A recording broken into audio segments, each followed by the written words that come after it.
शांति। आप सभी बहुत प्रेम से प्यारे बाबा को याद कर रहे थे और आपकी ऐसी प्रेम भरी याद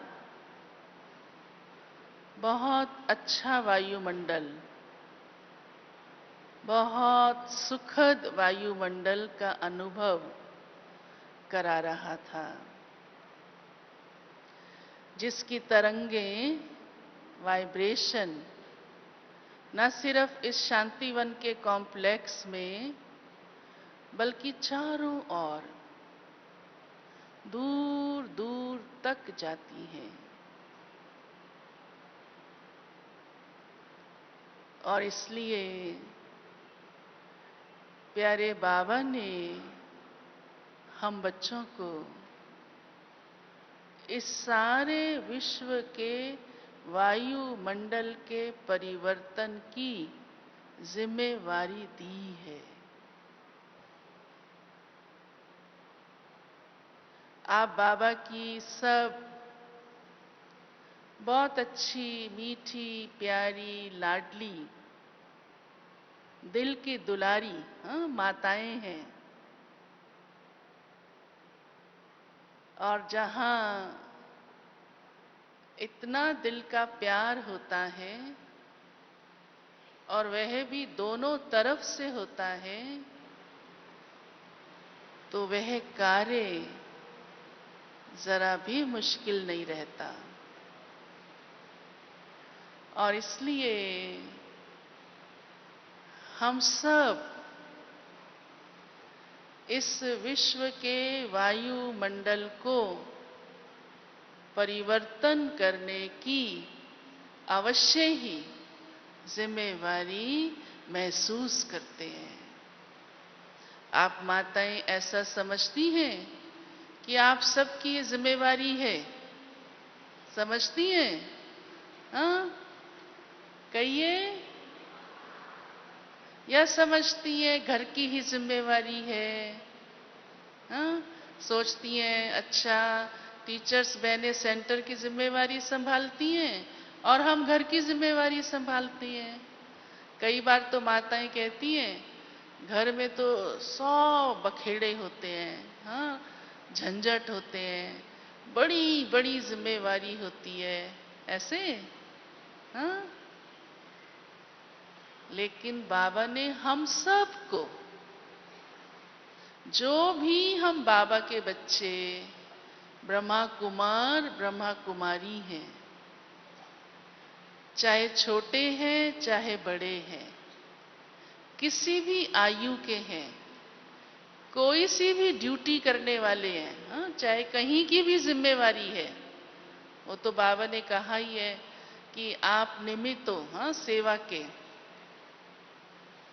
तो हर एक की ये रिस्पॉन्सिबिलिटी है कि वह अपनी वृत्ति से बहुत अच्छा, शुद्ध, श्रेष्ठ वायुमंडल बनाए। क्योंकि प्यारे बाप दादा के साथ हम सब विश्व परिवर्तन के कार्य में लगे हुए हैं। आप सब अपने को ऐसा कहलाते हैं ना कि हम विश्व परिवर्तन करने वाले, विश्व कल्याणकारी हैं। बाप दादा जब ये टाइटल हमें देते हैं, हमें इस स्वमान की स्मृति दिलाते हैं, तो क्या आप में से कोई ये सोचता है कि नहीं नहीं मेरा विश्व कल्याण का कार्य नहीं है? सोचता है ऐसा? ऐसा थॉट भी नहीं आ सकता। बाप विश्व कल्याणकारी, तो मैं भी उसकी संतान कौन हूं? विश्व कल्याणकारी। तो उसके अंदर सबसे पहला काम, आपकी सबसे पहली जिम्मेवारी यही बनती है कि आप वायुमंडल को बहुत बहुत अच्छा, श्रेष्ठ, शांति संपन्न बनाए। और सबसे अच्छी बात तो ये है कि वायुमंडल आप अपने घर बैठे, आप किसी भी स्थान पर रहते, कहीं पर भी आप है, चाहे यहां है या कहीं भी है, वो बना सकते हैं। उसके लिए आपको कोई अलग से एफर्ट करने की जरूरत नहीं है, क्योंकि वायुमंडल हमारी अपनी ही वृत्ति से बनता है। जैसी वृत्ति ऑटोमेटिकली उसका वाइब्रेशन सब तरफ जाता है, सब तरफ जाता है, दूर दूर तक जाता है। हाँ, उसकी तरंगे पूरे विश्व में फैलती हैं। आपके घर पर, परिवार पर, हाँ, चारों तरफ समाज पर, पूरे वायुमंडल में जाती है।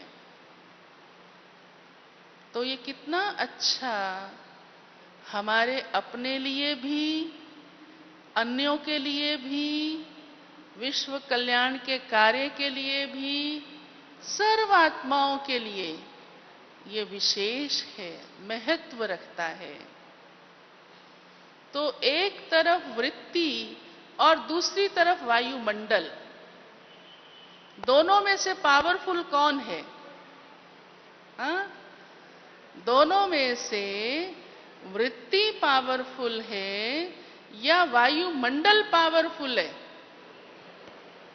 क्या उत्तर है आप सबका? वृत्ति। हाँ? जो कहते हैं वृत्ति पावरफुल है वो हाथ खड़ा करें। अच्छा, अक्सर सबका हाथ इसी में, ये राइट आंसर है, ये बहुत राइट आंसर है, ताली बजाओ। हाँ? राइट आंसर दिया तो खुशी होती है ना? हाँ? खुशी होती है ना? सबने राइट आंसर दिया। या कोई ये भी कहता है वायुमंडल ज्यादा शक्तिशाली है? हाँ? ऐसे भी हैं तो हाथ खड़ा करो। यहां से तो कोई नहीं दिखाई दे रहा। हाँ? भले आज की दुनिया में जो वायुमंडल बना हुआ है वो अपना प्रभाव दिखा रहा है, परंतु बाबा ने हम बच्चों को हमारी वृत्ति को कितना श्रेष्ठ, कितना ऊंचा, कितना प्योर और कितना पावरफुल बनाने की विधि बताई है। वायुमंडल चारों ओर कैसा है आप सब अच्छी तरह जानते हो। कितना तमो प्रधान बन चुका है, चारों तरफ कितनी समस्याएं हैं। जिस भी क्षेत्र में देखो, हाँ, जिस भी क्षेत्र में, नाम लेने की जरूरत नहीं है, आप सब अच्छी तरह से जानते हो। आजकल सारी दुनिया में घर घर की कहानी यही बन चुकी है। हाँ? कितनी अशांति, कितनी समस्याएं, कितनी बीमारियां, कितनी प्रकृति की हलचल, कितने कड़े कड़े संस्कारों के कारण से घर घर में झगड़ा, हर क्षेत्र में झगड़ा। चाहे जो भी लो, आर्थिक लो, राजनीतिक लो, जो भी लो, तमो प्रधानता, 5 विकारों का फुल फोर्स, माया का फुल फोर्स, भौतिकता की अति, कितनी चकाचौंध है चारों तरफ चीजों की, आकर्षण है साधनों की, मायावी वायुमंडल है। अब ऐसे वायुमंडल का परिवर्तन करना हमको बाबा ने नई दुनिया की स्थापना के निमित्त बनाया है। हम सब ये कहते हैं कि अब कलयुग जा रहा है और सतयुग आ रहा है। तो इस वाइब्रेशन को कौन बनाएगा? बताओ, कौन बनाएगा? वेरी गुड, हम बनाएंगे। हाँ बोलो, हम बनाएंगे। हम शिव शक्तियां बनाएंगे। बोलो। प्यारे बाबा ने आप सबके ऊपर कलश रखा है। आप कितने कितने भाग्यशाली हैं, है ना? हम सब बाबा के बच्चे मिलजुल कर एक ही संकल्प में, एक ही श्रीमत में रहने वाले इस वायुमंडल को बदल देंगे। तो उसके लिए हमारी वृत्ति बहुत श्रेष्ठ चाहिए, क्योंकि वृत्ति बहुत सूक्ष्म है, बहुत सूक्ष्म है, संकल्प से भी सूक्ष्म है, जिसको हम कहते हैं हमारे दिल का भाव कैसा है, हमारी अंदर फीलिंग्स कैसी है, हमारे चित्त में क्या क्या है अंदर सूक्ष्म में, तो सोच भी वैसा ही चलता है। क्योंकि वृत्ति ही वास्तव में असली बीज है।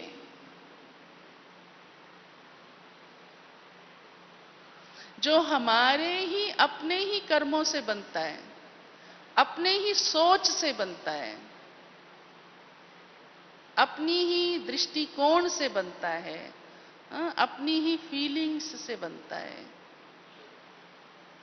इसलिए कहते हैं जैसी दृष्टि, जैसी वृत्ति वैसी दृष्टि, और जैसी दृष्टि वैसी कृति।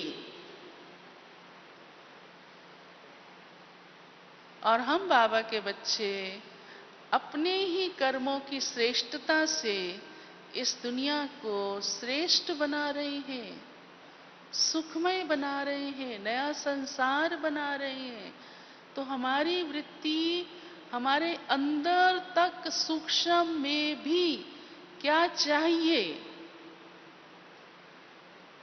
कैसी चाहिए, तो बहुत शुद्ध होती जाए, बहुत हमारी वृत्ति शक्तिशाली हो, उसमें कहीं भी किसी प्रकार की भी नेगेटिविटी, मिक्सचैरिटी न आए, इतनी शुद्धता बाबा हमें सिखा रहा है। दुनिया में तो लोग वृत्ति की शुद्धता जानते ही नहीं है, तो करेंगे क्या? हाँ, अच्छा बोलो, अच्छा करो, ये भले कहते रहेंगे, लेकिन हमारे अंदर तक इतनी शुद्धता हो, ये दुनिया वाले नहीं सोच पाते। हमको प्यारा बाबा त्रिकालदर्शी, सर्वशक्तिवान कितनी ऊंचाई तक ले गया, देखो। हाँ, कितना आपको नॉलेजफुल बनाया, और साथ साथ इतना पावरफुल भी बाबा हमें बना रहे हैं। बच्चे, आपकी वृत्ति ही वायुमंडल बनाती है।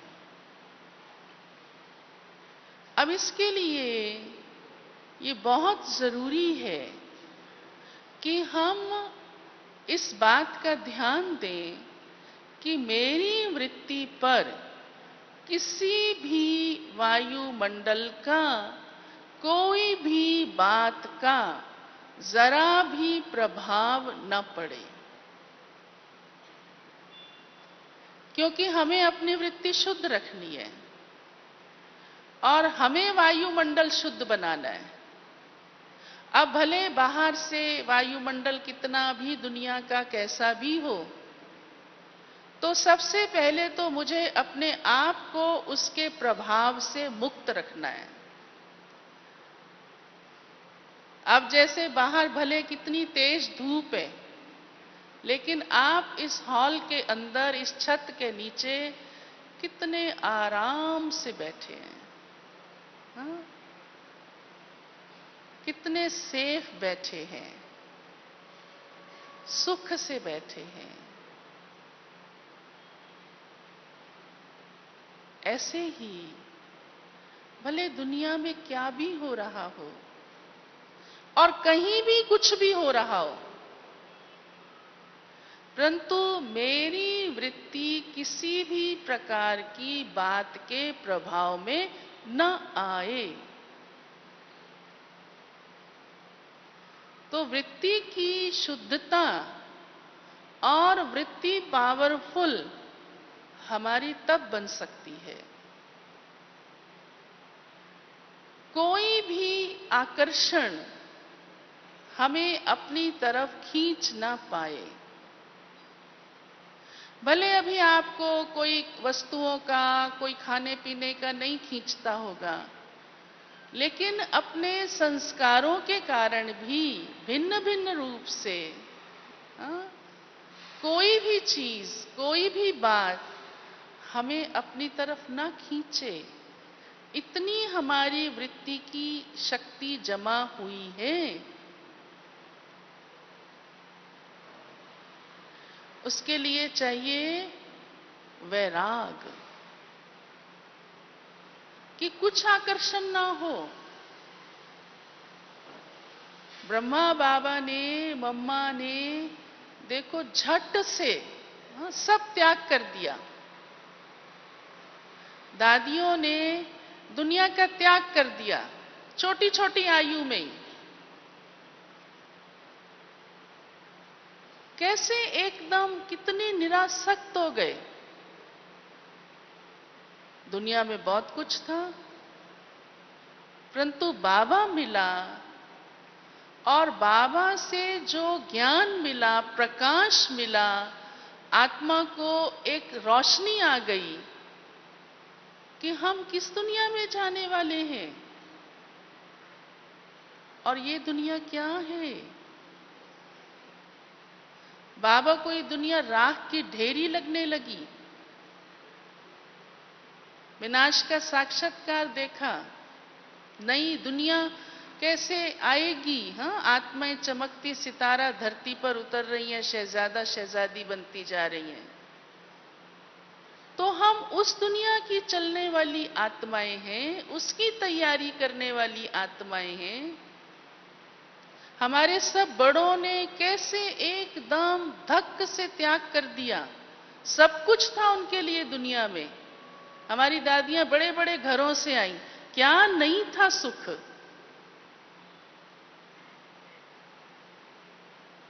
हमारे सब बड़ों ने देखो सब कुछ होते हुए, हमारे तीनों भाई अच्छी अच्छी पोजीशन का, सब सुख साधन होते हुए छोड़ के आ गए। हमारी बड़ी बहनें। तो इसलिए वृत्ति कितनी शुद्ध और शक्तिशाली बन गई, जो किसी भी बात का आकर्षण नहीं रहा और निरासक्त भाव बन गया। तो जितना हमारा निरासक्त भाव होगा, किसी भी बात में कोई अंदर इच्छा नहीं होगी। भले मिल रहा है, फिर बाबा भले सब कुछ सेवा कराता है, सब कुछ देता है, परंतु स्वयं की वृत्ति में कोई आकर्षण नहीं, न्यारापन। तब हमारी वो वाइब्रेशन चारों ओर फैलेगी। और जितना जितना हमारी ऐसी शुद्धता का, पवित्रता का, शांति का वाइब्रेशन चारों ओर जाएगा, तो वो तमो प्रधानता मिटती जाएगी। और एक बहुत बड़ा गैप, जैसे कोई चीज बहुत ऊंची हो, बढ़िया क्वालिटी की हो, और कोई चीज बहुत कम की हो, तो बहुत गैप होने से स्पष्ट नजर आता है। ऐसे ही आपकी स्थिति बहुत अच्छी ऊंची होती जाएगी और उधर तमो प्रधानता बहुत वो होती जाएगी, तो वो बहुत बड़ा गैप ये स्पष्ट कर देगा कि अब नई दुनिया आई की आई। वायुमंडल फिर दिखाई देगा। बाबा हम बच्चों को इसलिए कहते हैं, बच्चे अपनी वृत्ति में कभी भी किसी भी बात को इस दुनिया की आने नहीं दो, तो वृत्ति सदा शुद्ध रहेगी। अब उसके लिए कई बार कई सोचते हैं ये तो बड़ा मुश्किल है, हाँ बातें तो होती हैं, लेकिन ये मेरे अपने ऊपर है कि मैं अपने आप को उसमें कितना इन्वॉल्व करती हूँ, कितना उस बात का बार बार चिंतन करती हूँ, या बात आई और गई, ये अपने ऊपर है। देखो, जिसमें आपका इंटरेस्ट नहीं होता ना, जिस बात में, आप उस बात को सुन भी लेंगे और भूल भी जाएंगे, है ना। और जिस बात में आपकी अपनी रुचि होगी, उस बात को बार बार दिल में लाएंगे। तो जब वो बात आप बार बार दिल में लाएंगे तो वो वाइब्रेशन बनेगा ही बनेगा। कईयों का इंटरेस्ट होता है ना, मैं ये भी सुन लूं, ये भी देख लूं, ये भी चख लूं, वो भी हो जाए, ये भी मुझे पता होना चाहिए क्या हुआ, अच्छा मेरे को ये समाचार मिला ही नहीं। तो ऐसा होने से हमारी वृत्ति शक्तिशाली नहीं बन सकती है, वो वृत्ति की चंचलता कहलाती है। और इसी से फिर एकाग्रता नहीं बनती मन की। आजकल देखो, आपके पास जो भी आते हैं योग सीखने भी, सबसे पहली बात कौन सी कंप्लेंट करते हैं? हाँ, मन टिकता नहीं है। सबसे पहली बात यही कहेंगे। हाँ, और सब बातें भले ज्ञान सुनेंगे, अच्छा है, ये भी ठीक है, वो भी ठीक है, कहेंगे मन तो बड़ा टिकता नहीं, मन एकाग्र नहीं होता। कारण क्या है पीछे? वृत्ति की चंचलता। क्योंकि अंदर से बहुत इच्छाएं हैं, ये कर लूं, वो कर लूं, ये भी सुनूं, वो भी सुनूं, इंटरेस्ट है। बाबा ने हम बच्चों का इंटरेस्ट अब किस बात में रखा है? हाँ, किस बात में रखा है? आप सबका इंटरेस्ट किस बात में है? बोलिए। सोच रहे हैं? हाँ, हमारा इंटरेस्ट है बाप समान बनना। हमारा इंटरेस्ट है नई दुनिया में जल्दी जल्दी तैयार होकर संपन्न बनकर चलना, और अन्यों को भी, उनका भी कल्याण करना। तो हमारी वृत्ति में हमेशा कल्याण की भावना रहे, रहम की भावना रहे, सबके प्रति सुख देने की भावना रहे कि इनका भला हो। ब्रह्मा बाबा का आरंभ से ही लेकर हर आत्मा के प्रति, चाहे वो कैसी भी बाबा के सामने आत्मा आई, और सारे विश्व की आत्माओं के प्रति, इसीलिए ब्रह्मा के लिए कहा जाता है कि उसने संकल्प से दुनिया रची। मुख से तो रची जो आत्माएं सामने आई, लेकिन संकल्प से भी रची कि अंदर बाबा के ऐसी वृत्ति रही कि सोचा ही ये, संकल्प भी ऐसे चलाए, जो आज आप सब उनकी रचना देखो बाबा के पास पहुंच गए। हमारी वृत्ति में हमेशा स्व कल्याण और विश्व कल्याण की भावना रहे। बस, जिसमें मेरा भी भला है, अन्यों का भी भला है, वही मैं आत्मा सोचूं, वही मैं आत्मा बोलूं, वही मैं आत्मा करूं। ऐसी हमारी धारणा बनती जाए, यही हमारे दिल की अंदर भावना सदा रहे। और आप स्पष्ट देखते हैं, अनुभव करते हैं, चाहे आप सबने चलो साकार में बाबा को, मम्मा को नहीं भी देखा, लेकिन हमारी दादियों को सामने देख रहे हैं ना आप। हमारे बड़ों को आप सामने देख रहे हैं ना। हर समय कैसे उनके दिल में यही भावनाएं रहती हैं कि हर आत्मा का भला होना चाहिए। तब हमारी वृत्ति सदा शुद्ध रह सकती है, शक्तिशाली रह सकती है। और उसके लिए बाबा हम बच्चों को एक बात कहते हैं कि आप हमेशा जब अपने दिल में हर आत्मा का गुण रखेंगे, उसका सबसे सहज पुरुषार्थ कहें, हाँ, विधि कहें, सबसे सहज विधि यही है कि हर एक का गुण अपने दिल में रखो। अब बताओ, ये मुश्किल लगता है किसको? ये काम मुश्किल है? इस काम में तो कोई मेहनत ही नहीं है, बल्कि किसकी भी बुराई को, हाँ, किसकी भी कमी को, किसके भी अवगुण को रखना मेहनत का काम है। सच बताएं, उसके लिए तो बहुत ध्यान रखना पड़ेगा, बहुत सोचना पड़ेगा। हाँ, आप सोच रहे हो कि बहन जी उल्टा तो नहीं बोल रही? उल्टा बोल रही हूँ, सुल्टा बोल रही हूँ? हाँ, बोलो। गुण रखना मुश्किल है? हाँ, गुण बुद्धि में रखना, दिल में रखना आसान है या मुश्किल? अच्छा, बस फिर तो हो गया काम। हाँ, फिर तो सब समस्याएं खत्म, है ना? फिर तो वृत्ति कितनी शुद्ध, बस बिल्कुल प्योर। हाँ? यही कला चाहिए। हर एक का गुण देखो, हर एक का।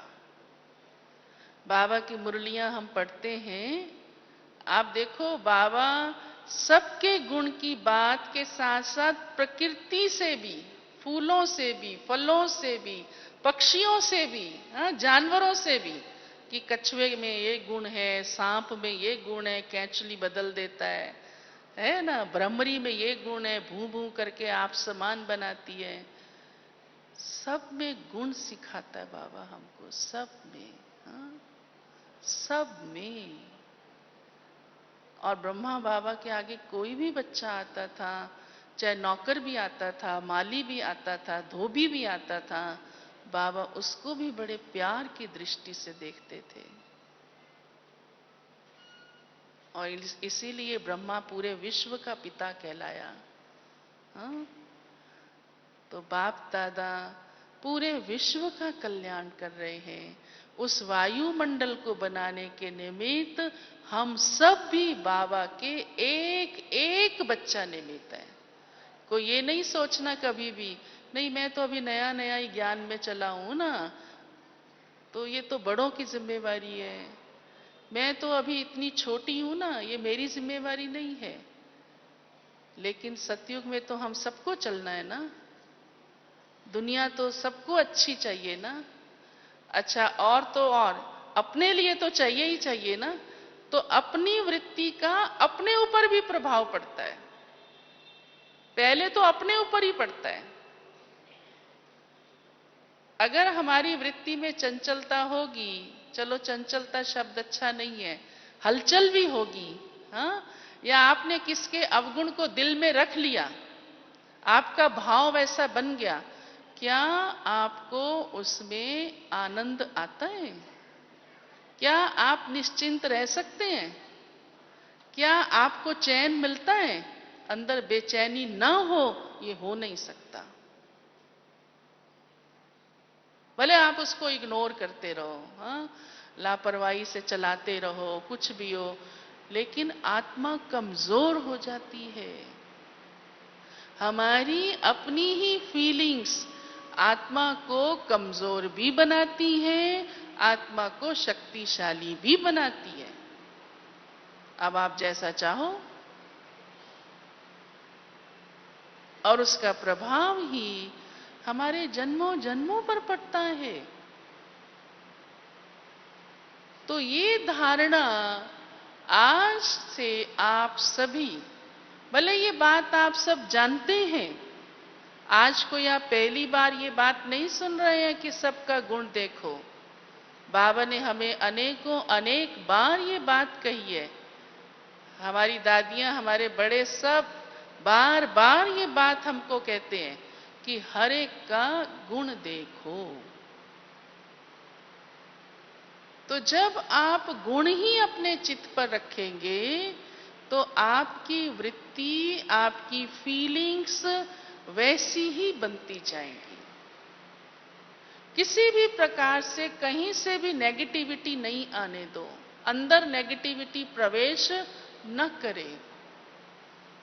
कभी कभी कोई को होता है, अच्छा चलो मैंने अंदर जो भी सोचा, अब बाहर से तो मैं ठीक बोल रही हूँ, ठीक व्यवहार कर रही हूँ, अंदर अंदर कुछ भी ख्याल चलता रहे, परंतु जो आप अभी क्या सुना, वृत्ति से ही वायुमंडल बनता है।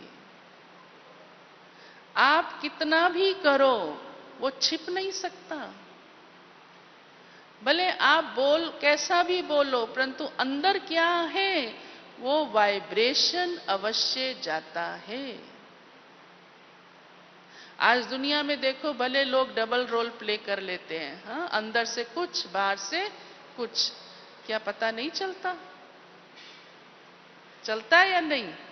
हाँ, और हम ब्राह्मण तो और भी होशियार हैं, है ना?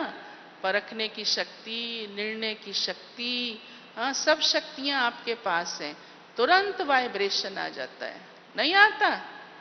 आ जाता है। हाँ? तो हमको तो बाबा ने ये जिम्मेवारी दी है कि आप अपना भी और सर्व का भी भला करने वाली आत्माएं हैं। आपके तो दिल में जो होगा वो तुरंत वाइब्रेशन चारों तरफ जाएगा ही जाएगा।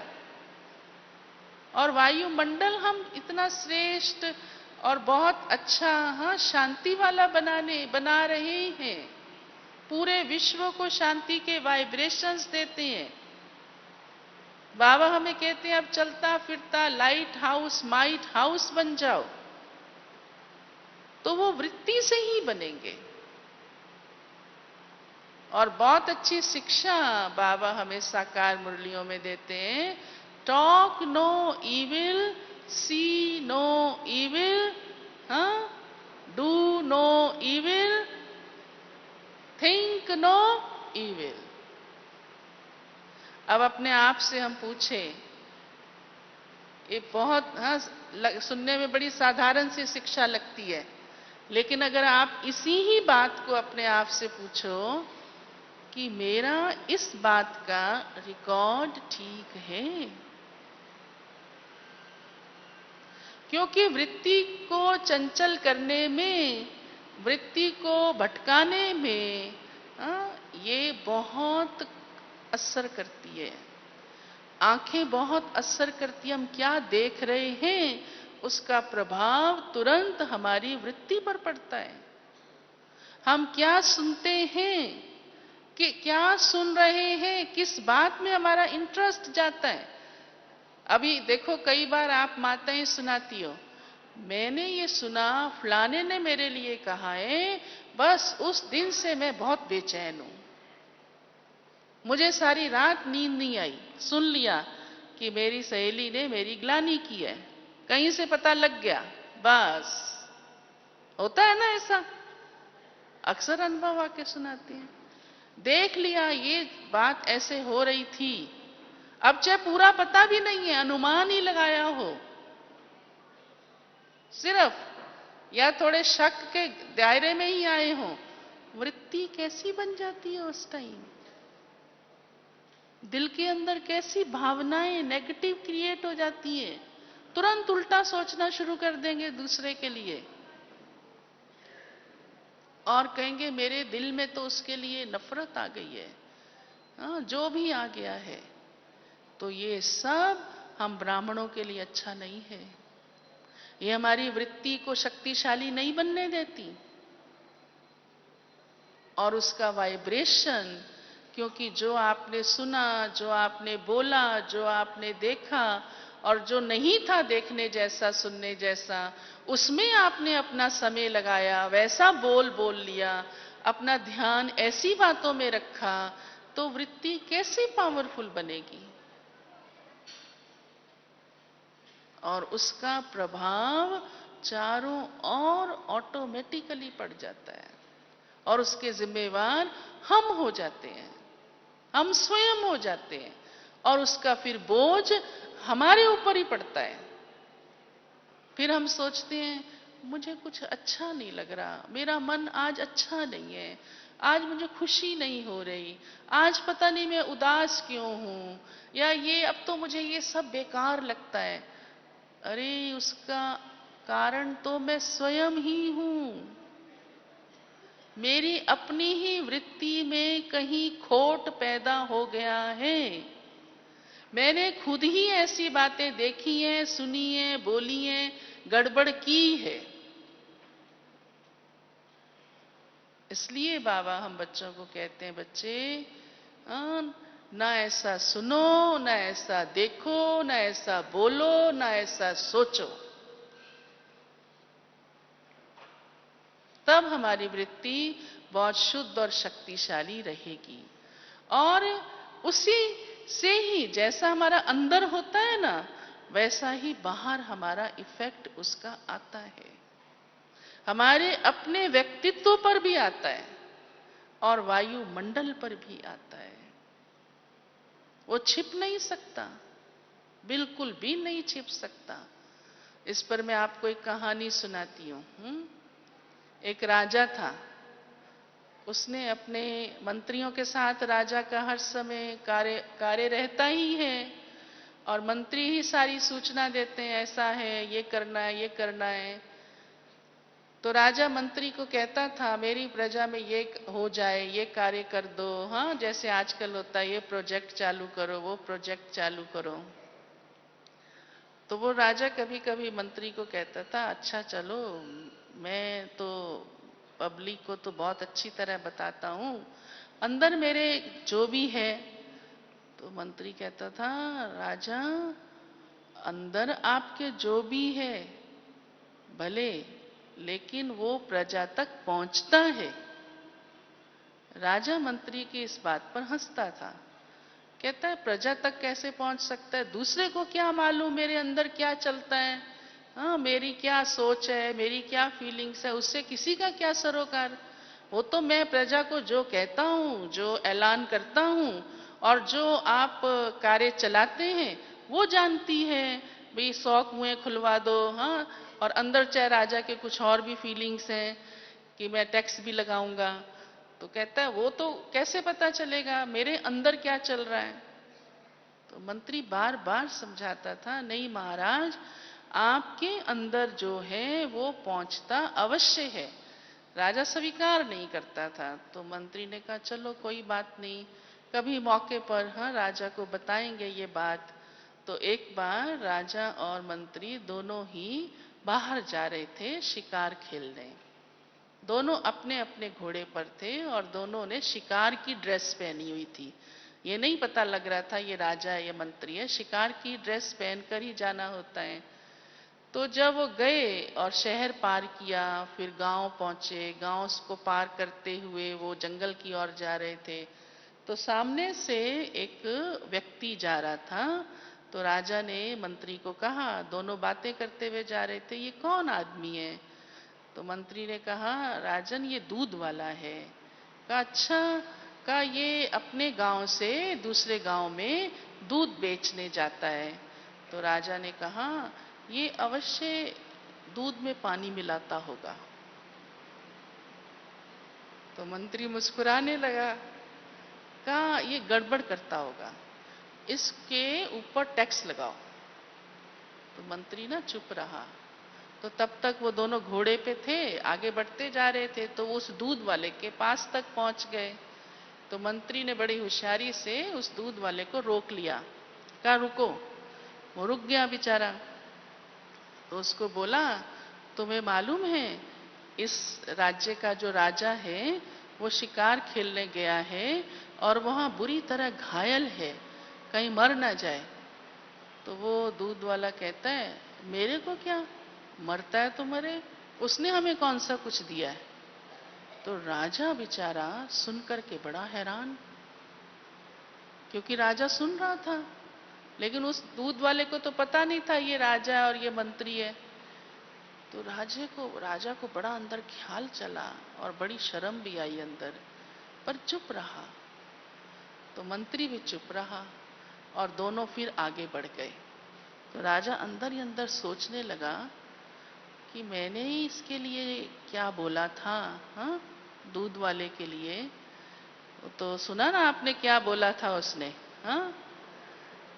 तो मंत्री अंदर से समझ रहा था कि अब राजा को थोड़ा समझ में आएगा। फिर आगे बढ़ते गए तो जंगल तक पहुंचे तो सामने से एक बुढ़िया आ रही थी। उसके सिर पर लकड़ियों का गठड़ा था। तो राजा ने कहा, ये कौन है, ये क्या करके आ रही है? तो मंत्री बोला, राजन ये बुढ़िया है और सिर पर लकड़ियों का गठड़ा बीन कर बांध कर ला रही है, जिससे अपना गुजारा करती है। तो मंत्री ने, राजा ने कहा, अच्छा, मेरे राज्य में ऐसे भी मेहनत करने वाले हैं? मंत्री ने कहा, हाँ राजन।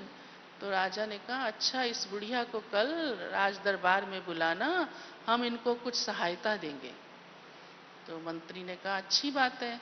तब तक वो घोड़े पर बढ़ते बढ़ते बात करते करते उस बुढ़िया तक पहुंच गए। तो राजा मंत्री ने उस बुढ़िया को भी रोका। कहा, ए बुढ़िया। वो रुक गई बेचारी। कहा, तुम्हें पता है कि तुम्हारे राज्य का जो राजा है वो शिकार युद्ध करने गया है और उसमें वो बुरी तरह घायल हो गया और मरने वाला है।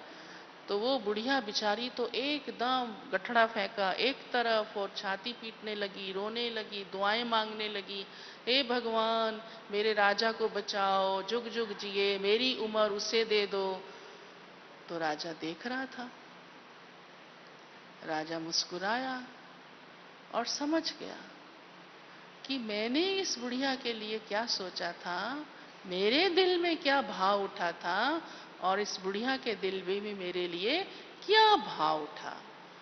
तब राजा को उस दिन समझ में आया कि हमारे दिल में जैसा भाव होता है वैसा ही दूसरे तक पहुंच जाता है। कभी भी छिपता नहीं है। चाहे उसको कोई किसी भी बात से छिपाने की कोशिश करे। इसको कहते हैं वायुमंडल। हमारे कई भाई बहने वायुमंडल ही नहीं समझते क्या होता है, कैसे होता है। हाँ? हमारी फीलिंग्स, हमारे भावनाएं, हमारे सोच ही वायुमंडल बनाते हैं और हम स्वयं ही उसके जिम्मेवार हैं, कोई दूसरा नहीं है। कई फिर दूसरों को ही दोषी बनाते रहते हैं, जिम्मेवार बनाते रहते हैं। ऐसा है ये, ऐसा है ये, वो वैसा है, उसने ये किया, इसने ये किया, इस कारण ये हुआ। अब आपके लिए इन बातों का टाइम बिल्कुल बिल्कुल नहीं है, ये समझ लो। अगर आप पुरुषार्थ को बहुत तीव्र बनाना चाहते हैं, आप अपने आप को आगे बढ़ाना चाहते हैं, आप अपने आप को जिम्मेवार समझते हैं, आप बाबा के भाग्यशाली मददगार बच्चे हैं, तो ये ध्यान देना अब बहुत बहुत जरूरी है, ये समझ लो। तो हमारी वृत्ति, क्योंकि वृत्ति बहुत सूक्ष्म है, ऊपर ऊपर से नहीं, हाँ अच्छा कह लिया, हाँ अच्छा, हाँ बुरा कह, नहीं। मेरी भावनाएं बहुत कल्याण की चाहिए, सदा कल्याण की। कल्याणकारी बाप की मैं संतान हूं, ऐसा ही मेरा सोच चाहिए, तो वैसा ही आपका बोल और कर्म होगा। ये है वृत्ति की शुद्धता और शक्तिशाली होना। तो वायुमंडल ऑटोमेटिकली वैसा बनता जाएगा। मैं स्वयं अपने आप को वायुमंडल बनाने के जिम्मेवार समझूं, अन्यों को नहीं। ये सोचने की जरूरत नहीं है ऐसा क्यों हुआ, ऐसा किसने किया, इस डिटेल में भी जाने का अब समय नहीं है। हाँ, आपकी कोई ड्यूटी है, उसको आप समझिए, भले सोचिए, लेकिन उसमें भी बाबा कहता है साक्षी भाव से, न्यारे होकर। तब हमारी वृत्ति बहुत प्योर होती जाएगी, बहुत प्योर। और उसका वैसा ही वाइब्रेशन चारों ओर फैलेगा। और अब समय अनुसार इसकी बहुत बहुत आवश्यकता है। सबसे पहली बात तो मैं आत्मा परमात्मा के समीप ही तब अनुभव कर सकती हूं जब मेरी वृत्ति की ऐसी शुद्धता होगी। हमें दादी कई बार सुनाती, दादी गुलजार, अगर आपके दिल में कोई बात बार बार अंदर है तो बाप खिसक जाएगा। आप बात को दिल में नहीं रखो तो बाप बैठा रहेगा और उसमें ही आपका भला है। तो आप देखो, हम दिल में कितनी ढेर सारी बातें रख के बार बार चिंतन करते रहते हैं, क्या होगा, हमारे दिल बेचारे का ही क्या हो जाएगा। हाँ, तो बाप से तो और दूर हो जाएगा, बहुत दूर हो जाएगा, बड़ों से भी दूर हो जाएगा। कई हर समय बातें लेके ही घूमते रहते हैं, ये बात हो गई, वो बात हो गई, सुनो मेरी बात, सुनो मेरी बात। नहीं, परेशान हो जाएंगे, फिर कहेंगे किसी ने मेरी सुनी नहीं, और ही बड़ों पे ही उलहना रख देंगे। नो नो, सिर्फ अपनी वृत्ति में बस एक बाबा, और बाबा सब कुछ सुन रहा है, सब कुछ देख रहा है। निश्चिंत हल्के रहो। तो मैं आत्मा बाप के समीप रहूं। दूसरी बात, अपनी सेफ्टी के लिए भी अभी वृत्ति का शक्तिशाली होना बहुत आवश्यक है, क्योंकि चारों तरफ का वायुमंडल नेगेटिव है। जो भी आपके आसपास रिश्तेदार हैं, लौकिक संबंधी हैं, आप देखो वो आत्माएं कैसी हैं, कमजोर हैं। नहीं तो उनकी कमजोरियों का असर आपके ऊपर आ जाएगा अगर आप अपनी वृत्ति को शक्तिशाली नहीं बनाएंगे तो। और तीसरी बात, प्रकृति चारों तरफ कैसी बन चुकी है।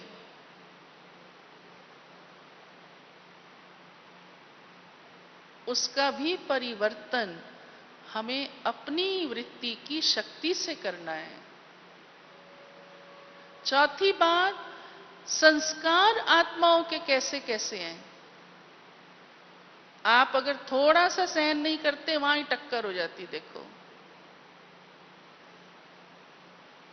और चारों तरफ की जो आत्माएं हैं वो कितनी पतित हैं। 5 विकार कैसे, हाँ, फुल फोर्स में हैं। उस मायावी वायुमंडल का परिवर्तन भी हमने करना है, उनका असर हमारे ऊपर कहीं ना आ जाए।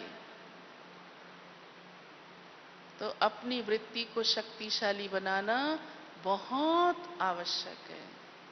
तो जितना आप अंतर्मुखी रहेंगे, अपने इन इंद्रियों को, हाँ, सूक्ष्म इंद्रियों और इन स्थूल आंख, कान, नाक, मुख को बाहर के वायुमंडल की तरफ ना ले जा करके, बाहर क्या हो रहा है ना, अंदर की तरफ मैं आत्मा क्या हूं, मेरा स्वधर्म शांति है, मैं शुद्ध स्वरूप हूं, मैं ईश्वर की संतान आनंद शक्ति स्वरूप हूं। इस तरफ रखो बस। और अन्यों के प्रति आत्मिक भाव रखो। जितना हमारा आत्मिक भाव बनता जाएगा, हमारी वृत्ति की श्रेष्ठता बनती जाएगी। और बाबा ने सबसे पहला सबक हमें यही पक्का कराया है। ब्रह्मा बाप ने स्वयं दिन दिन रात रात जागकर भी ये अभ्यास किया कि जिसको मैं देख रहा हूं वो आत्मा है। देह के संबंधियों को भी, इतने नजदीक संबंधी जो बाबा के साथ रहे, बाबा ने हर एक को आत्मिक रूप से देखा। तो ऐसी हमारा जब आत्मिक भाव, आत्मिक दृष्टि बनती जाएगी तो दूसरे भाव निकलते जाएंगे और वृत्ति की शुद्धता और शक्तिशाली होती जाएगी, होती जाएगी। और हम सब नई दुनिया का राज्य स्थापन करने के निमित्त हैं, इसलिए भी हमारी वृत्ति बहुत शुद्ध और श्रेष्ठ चाहिए। तो उसमें हमारा अपना ही कल्याण है, सुख है, और अन्यों के लिए भी उसमें ही कल्याण समाया है। ओम शांति।